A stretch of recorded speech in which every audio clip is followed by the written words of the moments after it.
আপনারা কি আইফোনে ফুটবল খেলা দেখতে পারতেছেন না? আপনাদের জন্য নিয়ে আসলাম সুন্দর একটি সমাধান। আপনারা আসবেন হোম স্ক্রিনে, আসার পর হচ্ছে সাফারি ব্রাউজারে যাবেন।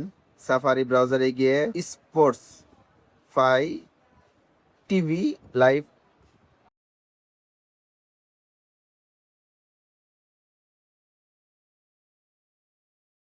সার্চ দিবেন। সার্চ দেওয়ার পরে এই একটা ওয়েবসাইট আসবে। এই ওয়েবসাইটে আসার পর হচ্ছে আপনি কোন খেলা দেখতে চাচ্ছেন। এখানে ফুটবল আছে, ক্রিকেট আছে, বিভিন্ন ধরনের খেলা আছে। আপনি যদি লাইভে দেখতে চান লাইভে যাবেন।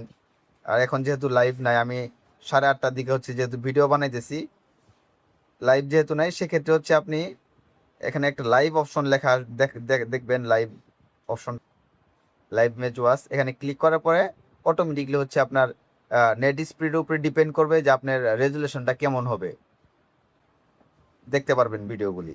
ইভেন সার্ভার থাকবে 1 2 3, এরকম বিভিন্ন ধরনের মাল্টিপল অপশন দেওয়া থাকবে। এর মাধ্যমে হচ্ছে আপনি খেলাগুলো দেখতে পারবেন।